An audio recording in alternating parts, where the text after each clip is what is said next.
Om Swastiastu. Perkenalkan, kami dari kelompok 9 akan mempresentasikan materi kami yang berjudul menghitung dan menyusun di bawah supervisi laporan harga pokok produksi.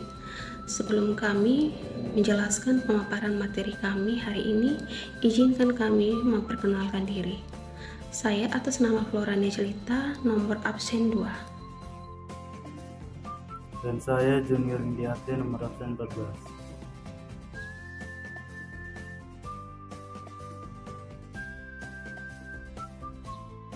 Dibahas dalam materi ini terdapat 4 bagian. Yang pertama, kami akan menjelaskan pengertian dari laporan harga pokok produksi. Yang kedua, kami akan membahas tentang menyediakan jurnal dalam perusahaan manufaktur. 3. Tahap siklus akuntansi secara umum yang diterapkan dalam perusahaan manufaktur. Yang keempat, ciri-ciri perusahaan manufaktur. Baik, di sini saya akan menjelaskan materi yang pertama, yaitu tentang pengertian laporan harga pokok produksi. Jadi, laporan harga pokok produksi adalah dokumen yang menggambarkan semua biaya yang terkait dengan produksi suatu barang atau jasa.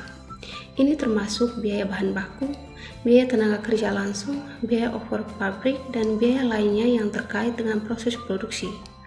Laporan ini penting untuk menghitung laba kotor dan mengelola biaya produksi secara efisien. Supervisi laporan ini diperlukan untuk memastikan bahwa semua komponen biaya telah dicatat dengan benar dan sesuai dengan prosedur akuntansi yang berlaku.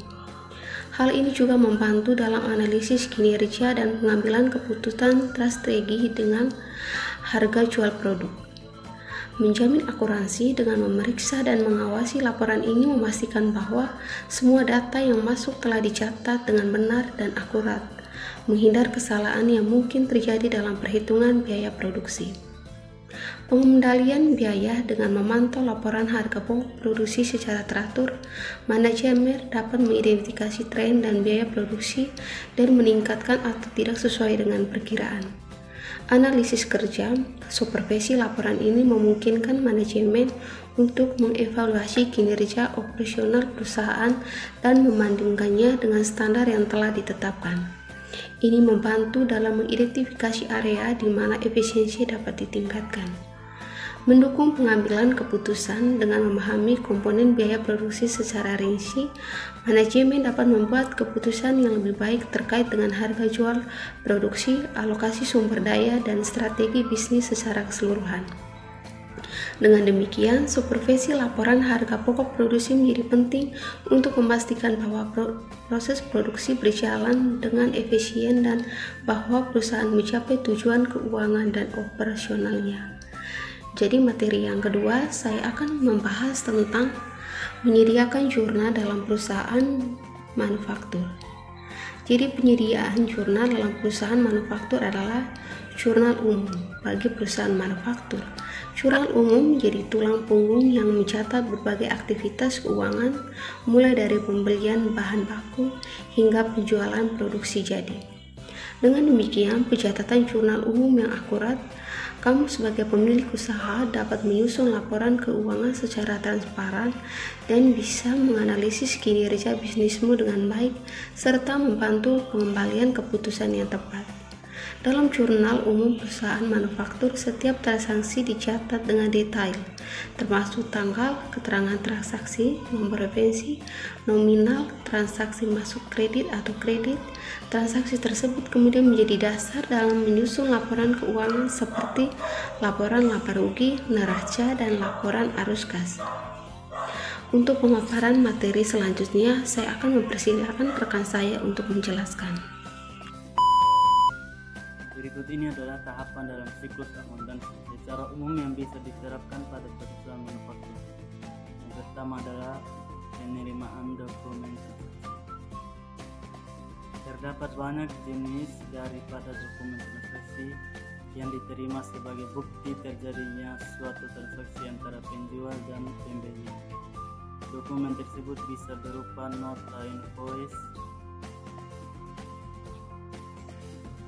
proses transaksi pembelian bahan baku yang dilakukan perusahaan manufaktur akan melibatkan banyak jenis dokumen.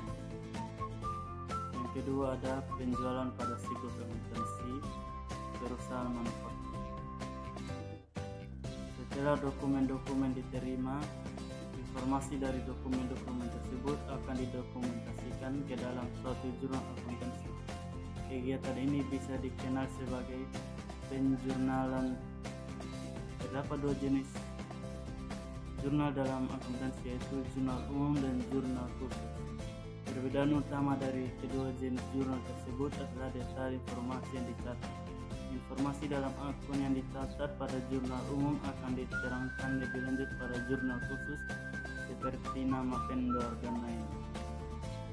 Yang ketiga adalah pemastingan dalam buku besar. Pada situs akuntansi perusahaan manufaktur, setiap informasi yang dicatat di jurnal umum dan khusus kemudian akan dimasukkan ke dalam buku besar.